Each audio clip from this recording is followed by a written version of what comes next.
We had a big game in Friday Night Lights. Boise State versus UNLV. It came down to a wire, but Boise State ended up getting the big win, 29-24. This is the Slater Report podcast.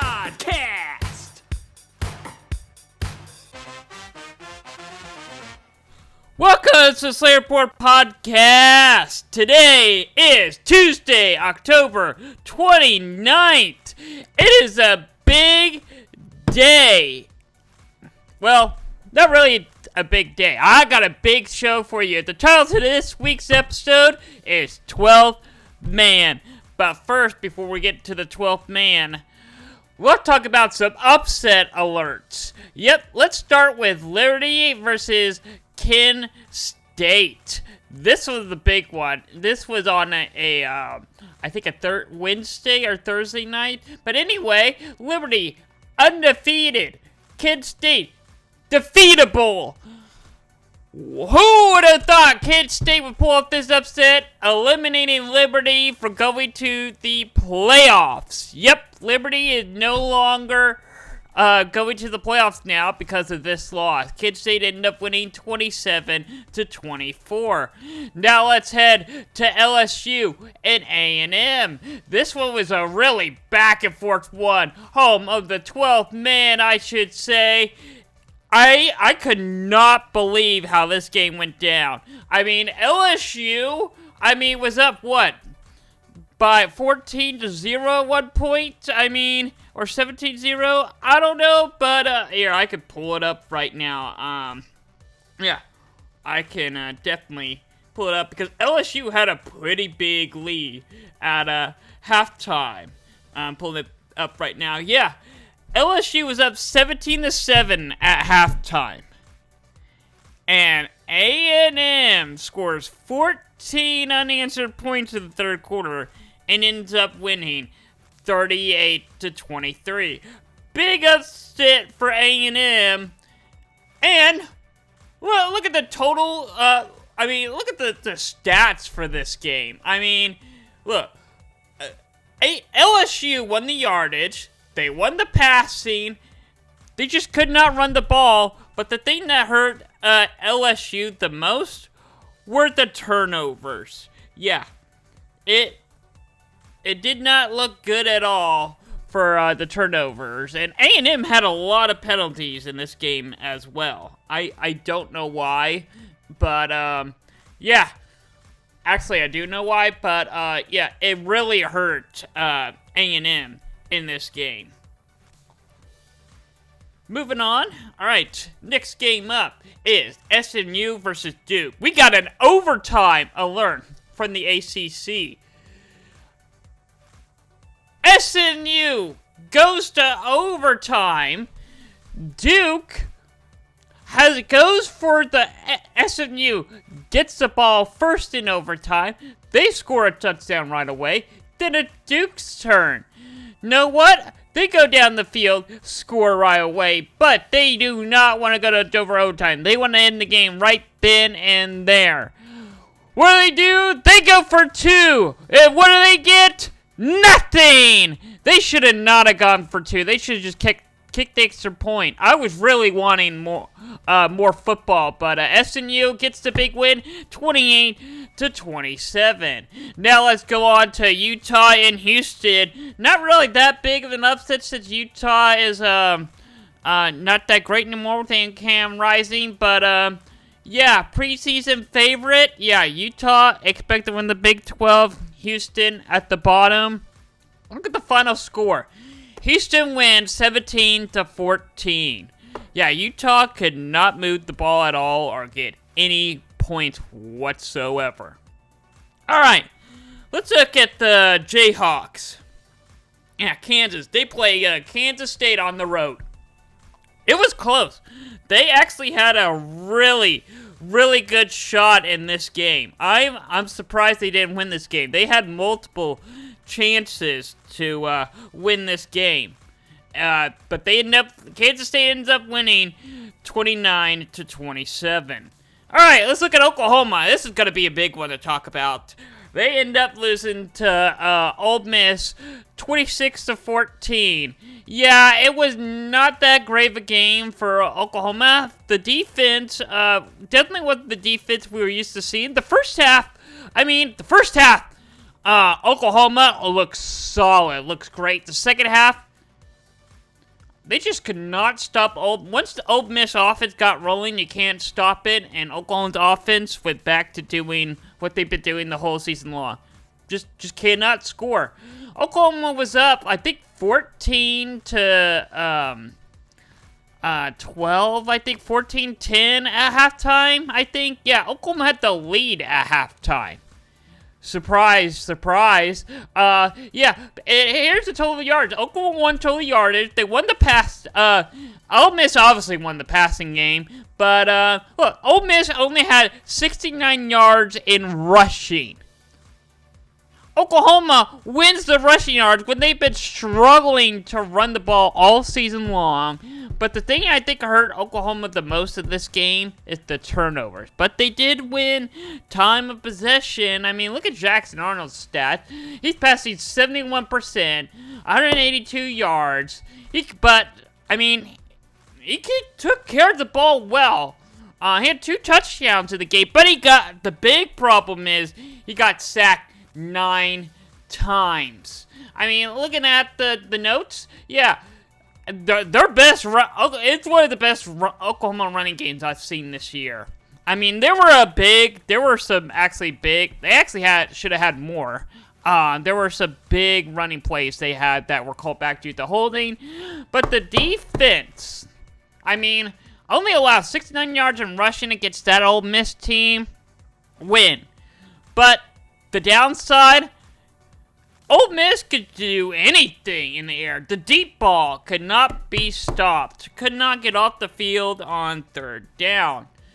Now let's look at Oklahoma State. Yeah, another loss here. Yep, Baylor gets the big upset, 38-28. And my biggest notes here is, OSU was 3 for 4 on fourth downs, but not bad. Ollie Gordon didn't have that bad of a game, but 74 total yards in rushing. And here's the big thing from how in the world did Baylor have over 500 yards total in the game? What? I am so confused about that. I don't even know how that was possible, but yeah.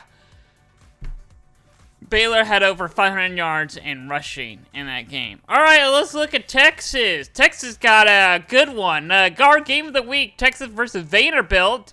Yeah, Texas was in a close one. In the first half, they looked pretty solid.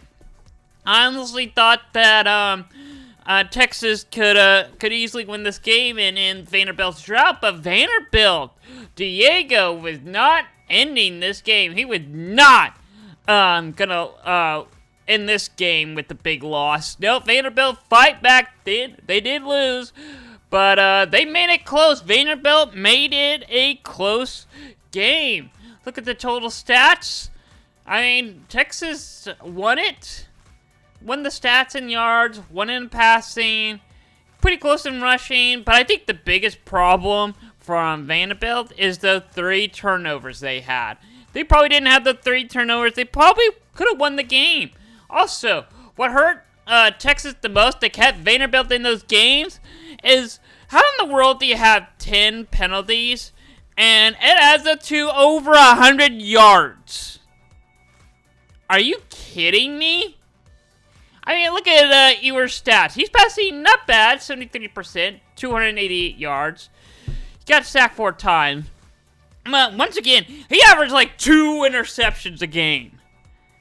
How in the world is Texas beating these SEC teams? I mean, Georgia completely destroyed them. But, yeah, Texas did not look like a top 10 team right now. I'm sorry, but Texas is not winning the SEC. Now, they probably will go to the playoffs, barely. I think they'll barely get in. But, yeah. look at the notes.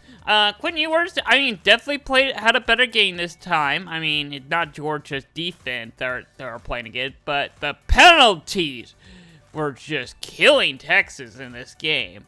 It was really the first time this year that they made Vanderbilt's quarterback Diego uncomfortable and forcing 3 turnovers. So good job on Texas side right there. But let's look at Tulsa. Tulsa's going to be a good one because they came back and won. Finally, an Oklahoma school wins.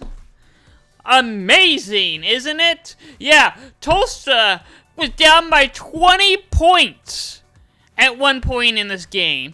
I think a little after halftime. I don't think they were down by 20 at halftime, but they were down as much as 20 points in this game.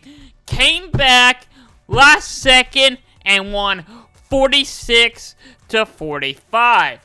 Wow! And then yeah, look at this. Look at this stats. I mean, UTSA, 14 points the first quarter, and then 21 points second quarter, and then they just completely shut out UTSA, and it was all offense from there. Look at the fourth quarter, 22 points, woo, and only allowing a field goal in that fourth quarter.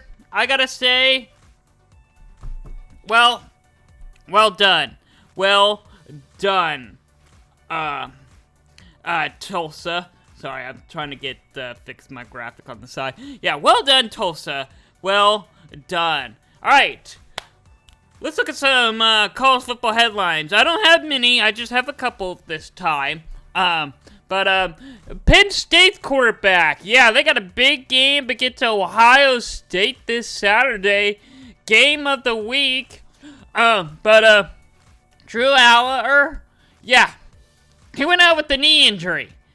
And, yeah, and his status for, Ohio State, end-time decision. To me, I think he's likely gonna play because, boy oh boy, is that gonna be a game they're gonna be wanting him to play in. But also, the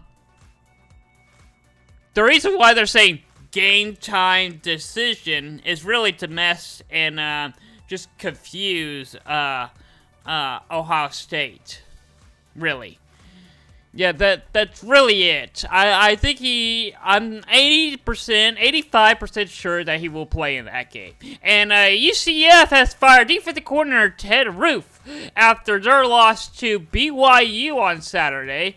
Yeah, they're on a 5-game losing streak, and his defense has allowed 27 or more points 3 times this season.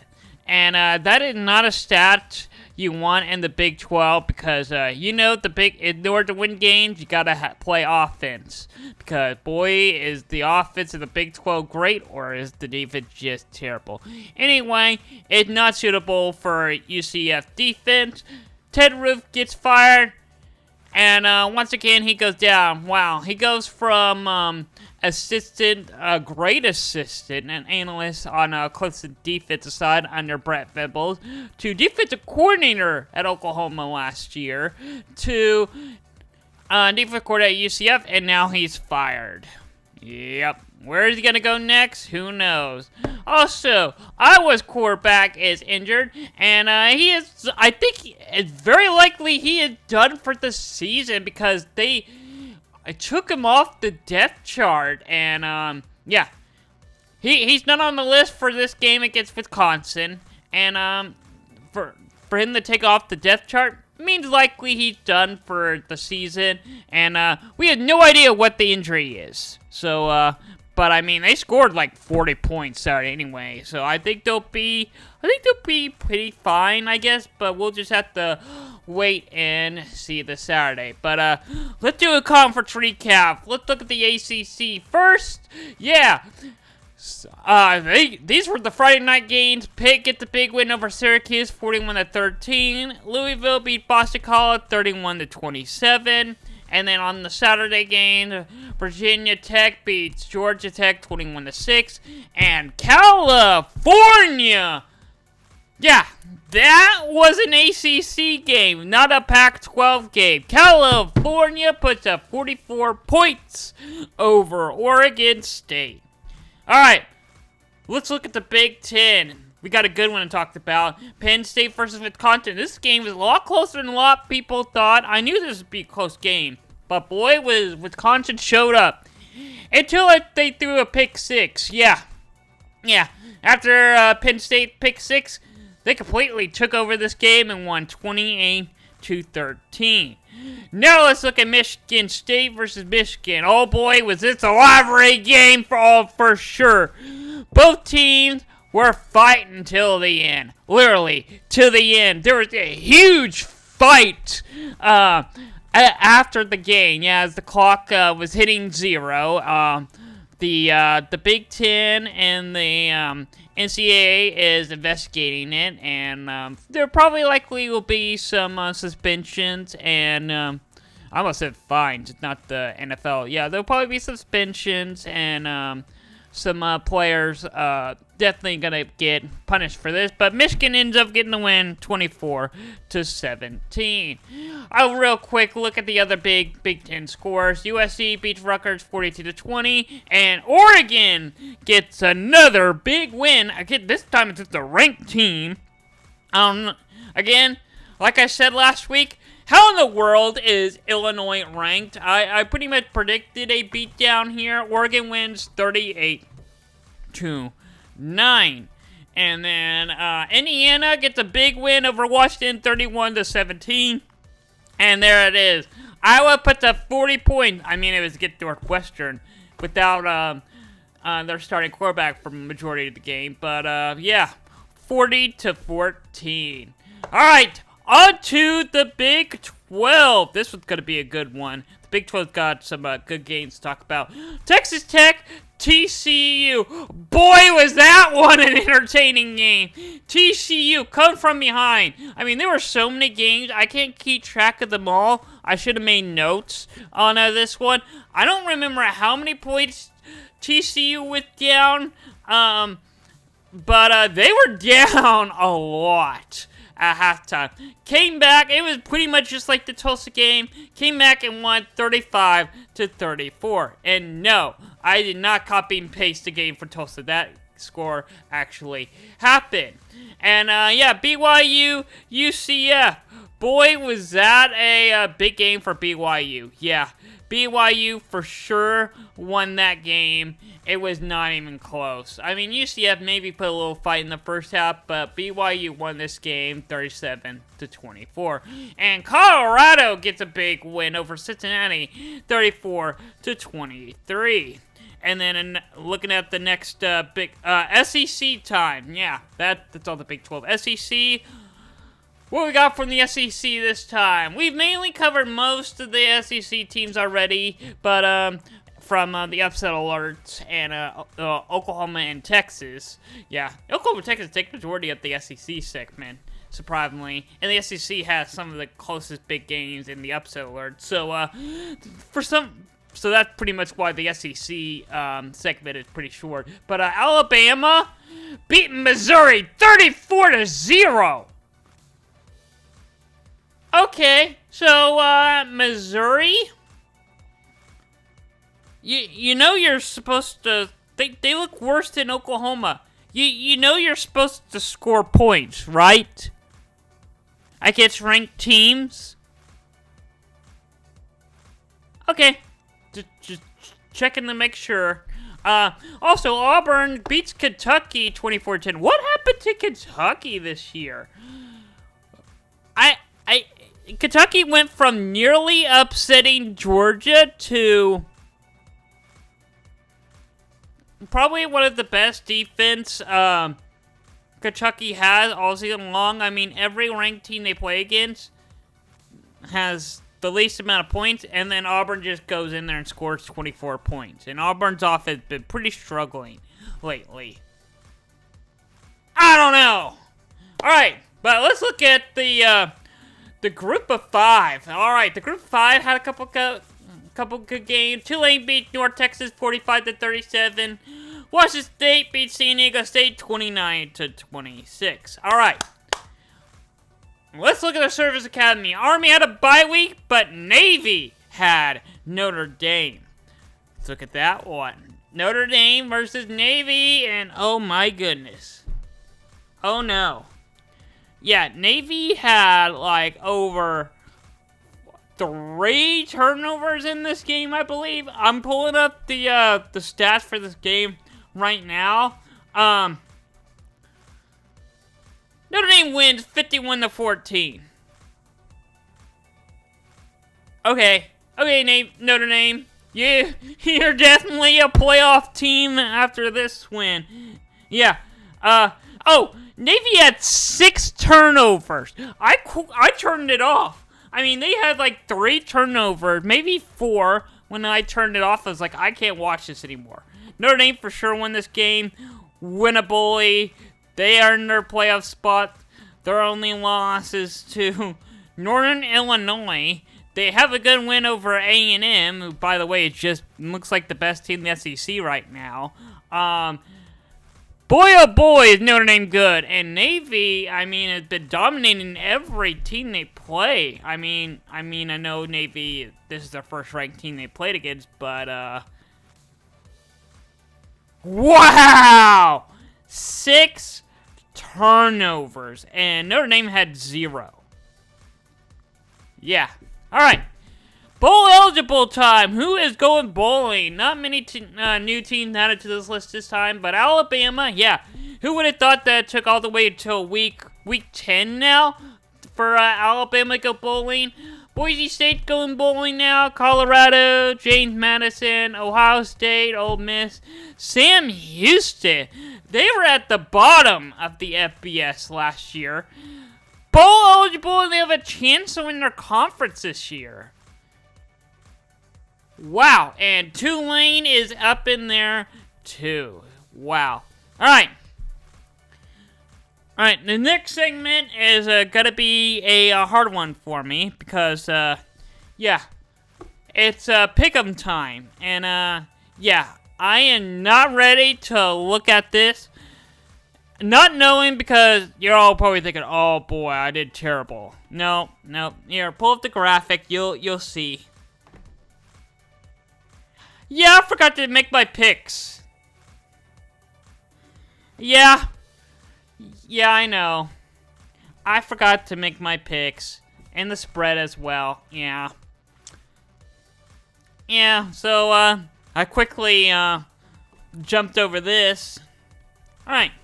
Well, that was quick. Normally I go on and on in that segment, but yeah, on to this is probably my favorite segment to talk about. I get to rant now. Overrated and underrated time. Look at my overrated team this week, Missouri. They're 6-2. How are they ranked when they got still ranked? They're number 25 heading into next week. But they got shut out to Alabama 34-0. 0 rank wins. They're 8th in the SEC and still ranked. I don't even know what to say. I mean, Missouri's offense is worse than Oklahoma's offense. And yet, they're 6-2. I don't even know what to say. I mean, come on, Missouri. You could have at least scored a touchdown. I mean, Vanderbilt even scored in Alabama. I mean, it's hilarious that considering Vanderbilt is now better than Missouri, and Vanderbilt's not even ranked, and Missouri is.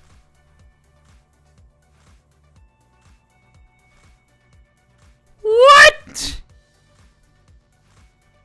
I am so confused. Anyway, my underrated team, for sure, after that blowout against Navy, yeah, Notre Dame, 7-1. Only losses to Northern Illinois, which will probably haunt them for the rest of the season and probably the rest of their life that they have this loss. So, yeah.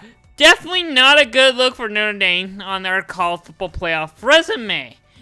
But they do have wins over 3 ranked teams. And one of them is at the top of the SEC with a huge upset on Saturday, Texas A&M. Yep.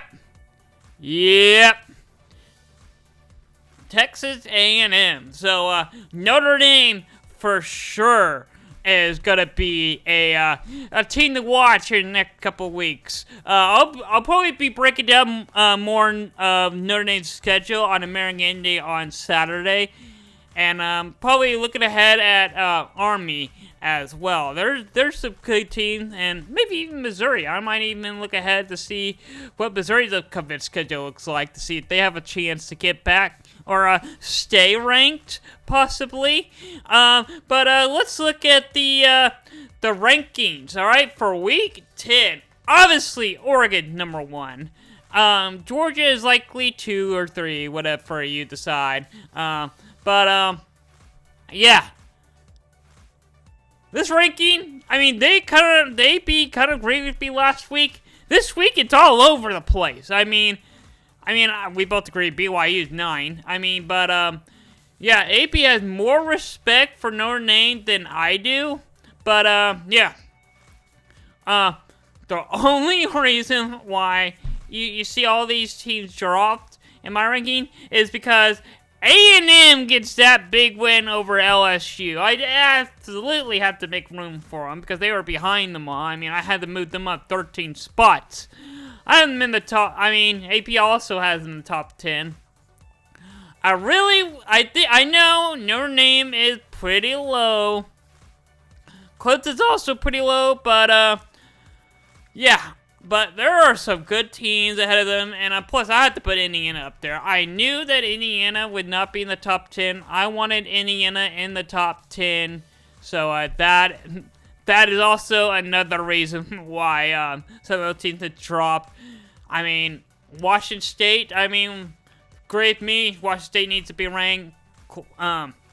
Colorado needs to be ranked. And then my 24 and 25, yes. I also have Missouri ranked. Let me explain myself. Alright? Yes, I know it's just talking about why in the world Missouri ranked, and yet I have Missouri ranked as well. My point is,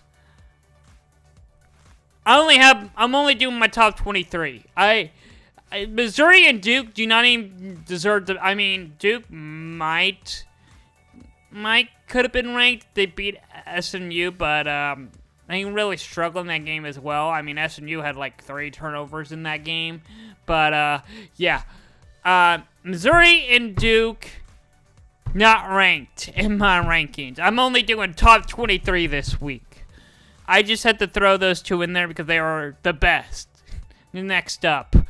Surprisingly, I think that's probably what the AP did.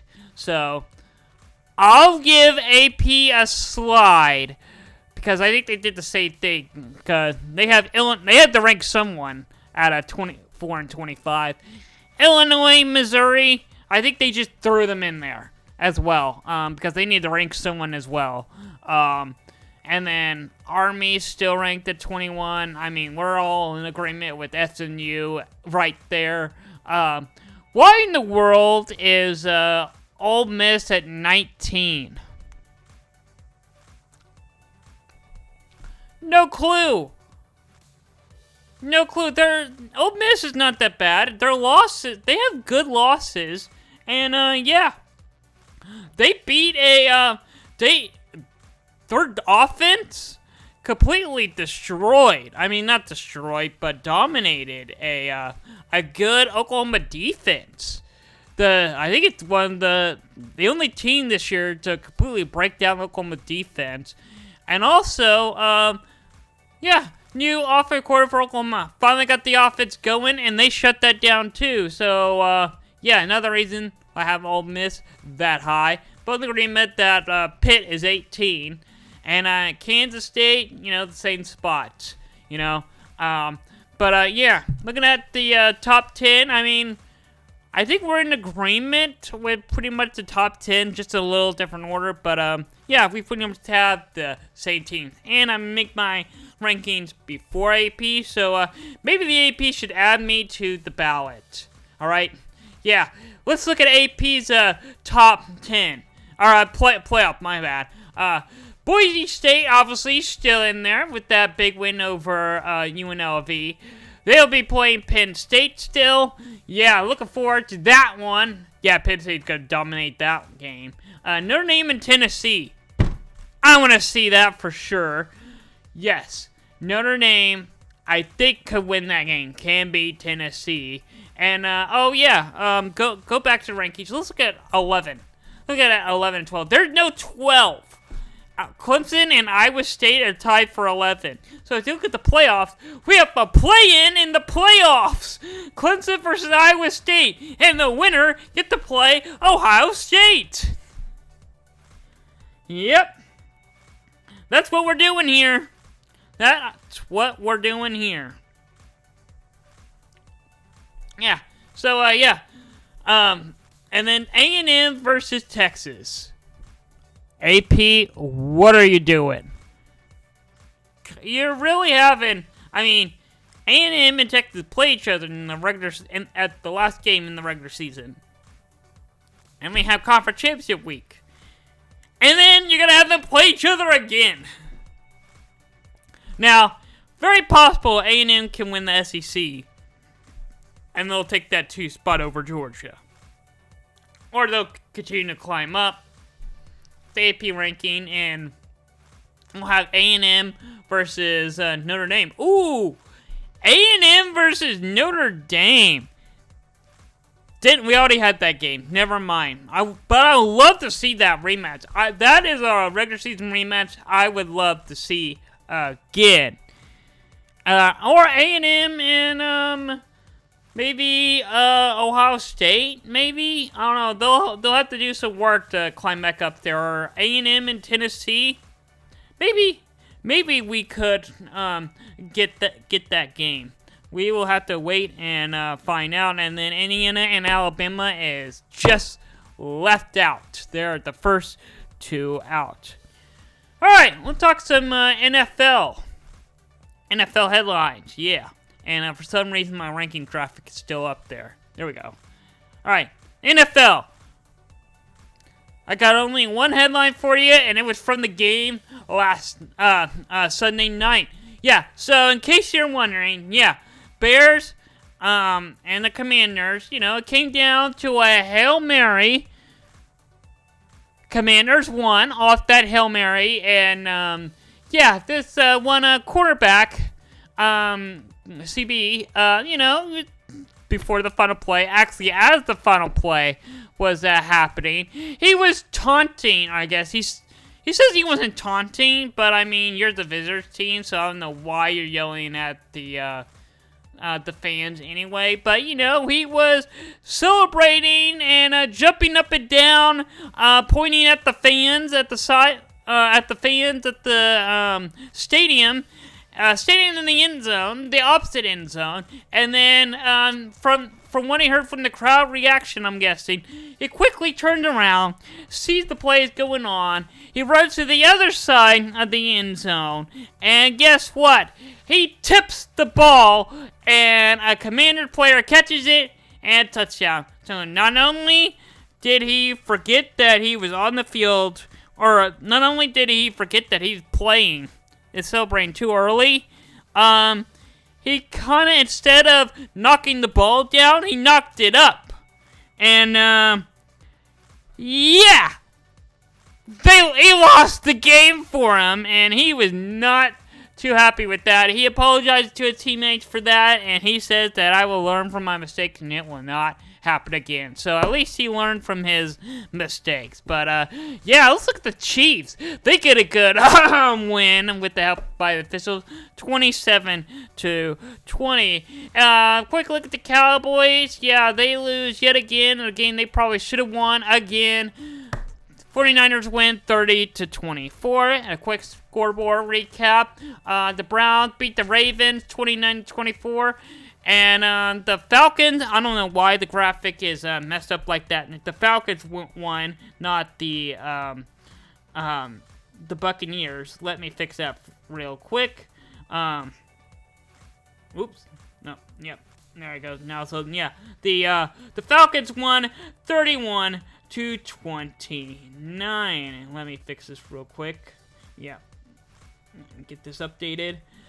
Boom. There we go. Yeah, Falcons win 31-26. It was a close. Falcons really controlled majority of the game. Buccaneers did. Baker Mayfield did make some big plays late to try and get back into it. It just wasn't enough. And then the Texans versus the Colts, 23-20. And then there we go. The Hail Mary to win the game, 18-15 for the Commanders over the Bears. All right. It's time for a good segment. This is probably one of my favorite segments to do on this show. It's time for fan content. I need to really change this to the X logo. Maybe I should do. Can I do that real quick? Let's see if it will allow me to change the logo real quick. Because it is not Twitter anymore. It is X. Yeah. Let's see if it will look good or not. Boom. Alright, it's black, but it'll do. It will do for now. I'll get a good logo for it next week. But yeah, fan content here on X. Yep. Alright, here we go. Starting with Kansas State. Yeah, like we started the show, I'm gonna end it with the we're gonna start their segment with their first FBS victory in program history. Look at that picture, great. And then in case you weren't watching the Louisville and Boston College State, Boston College was up 20-0 at one point, and then 27-17. Oh, Louisville slowly gets back into this game. And then Louisville takes the lead and win. Boston College had a 90% chance of winning this game at one point. That is crazy. Another big stat. Oh, yeah. Most points scored in any quarter. UNLV is at the top of the list in the second quarter. Boise State in the second quarter as well. They're back and forth. Look at that, over 100 points. Ole Miss up there as well. And then, in case you're wondering, Rutgers got destroyed to USC on a Friday night. The game lasted till like 2 a.m., but one of the players said, hopefully the game is on the line. I don't like my decision-making at 2:30 a.m., and I don't really like our players' decision-making at 2:30 a.m. either. So, it wasn't close at all. USC completely dominated that game, and sorry, Rutgers fans, but you have to stay up until 2 a.m. to see the end of that game. And Indiana, first 8-0 start since 1986. So, good graphic there anyway. And then, this is, if you want to know why I named this week the 12th man, that is why. Look how loud it got. And this was a game-changing play as well. I mean, This is right when LSU had complete control of the game, and A&M is slowly getting back into this game and right before they take over. So big crowd noise, and then look at Brian Kelly. This basically mood throughout the game. Basically how the game started, and then basically until how the game ended.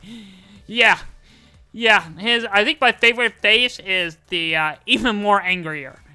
With the headset. I don't know. That's my favorite look of him. And then the little bit of anger.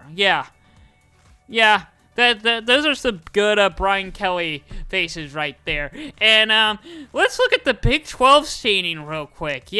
On the left is the preseason Big 12 standings. Except for it's upside down. On the right is the live standing, what it actually is.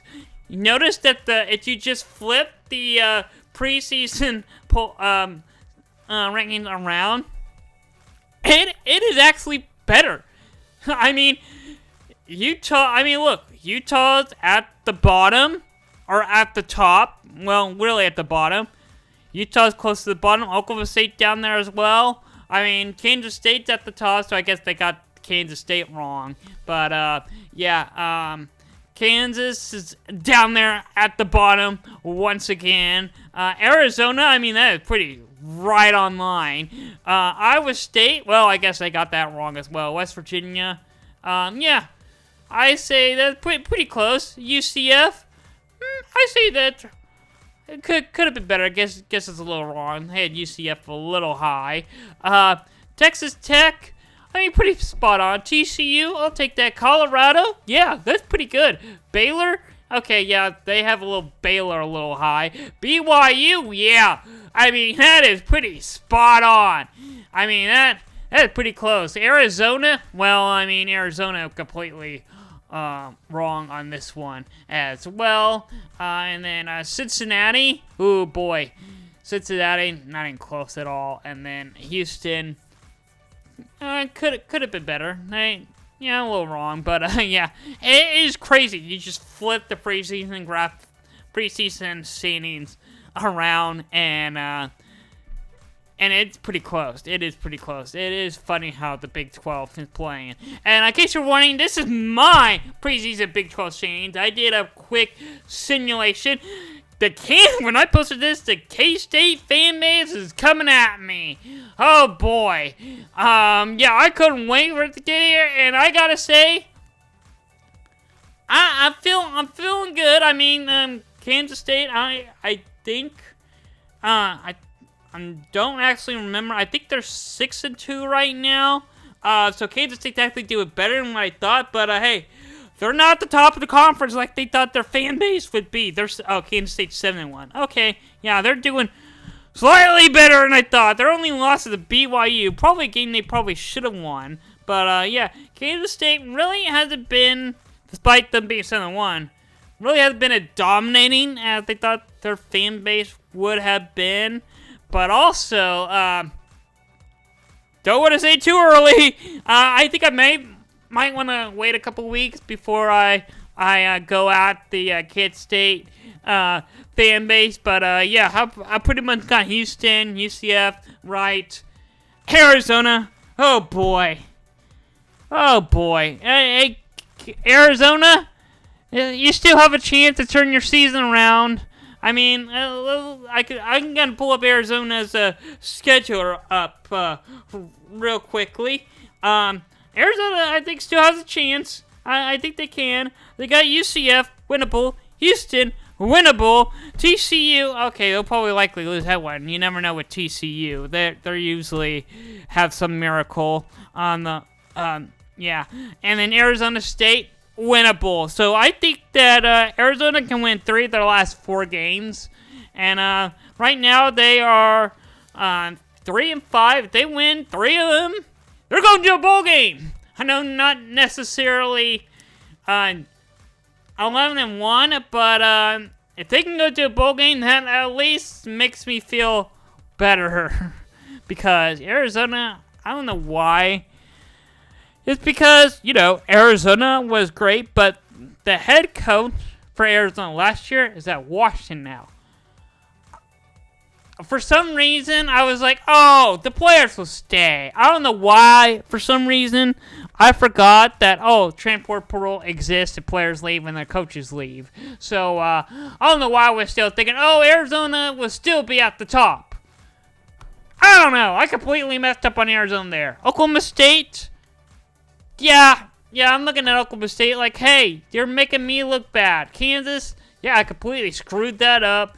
Utah up. I mean, yeah, again, if I flip mine, well, I mean, if I flip it around, UCF at the top, they're still terrible. Houston's still terrible.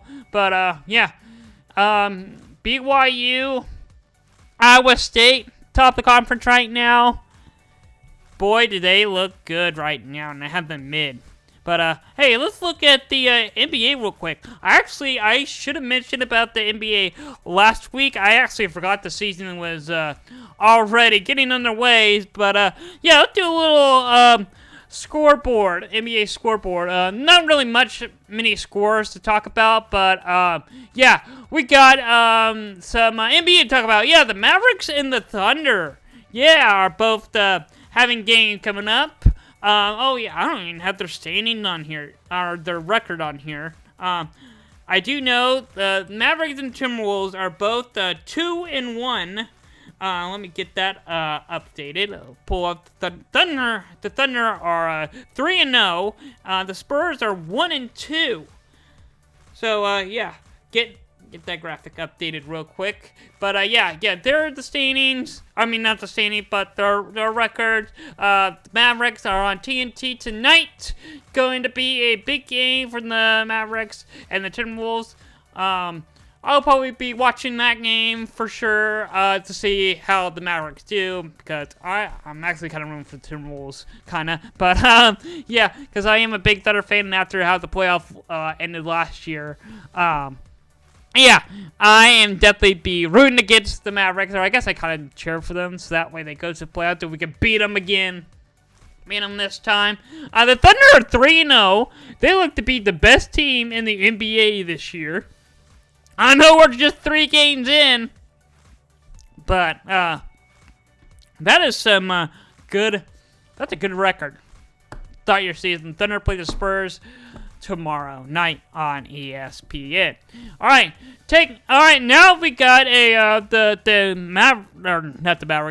Heat. The Miami Heat have revealed a new statue for Dwayne Wade.